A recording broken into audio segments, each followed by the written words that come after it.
الحمد لله نحمده ونستعينه ونستغفره ونعوذ بالله من شرور أنفسنا ومن سيئات أعمالنا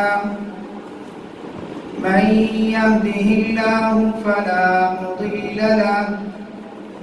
ومن يضلل فلا هادي له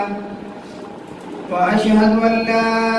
إله إلا الله وحده لا شريك له وأشهد أن محمدا عبده ورسوله يا أيها الذين آمنوا اتقوا الله حق تقاته ولا تموتن إلا وأنتم مسلمون يا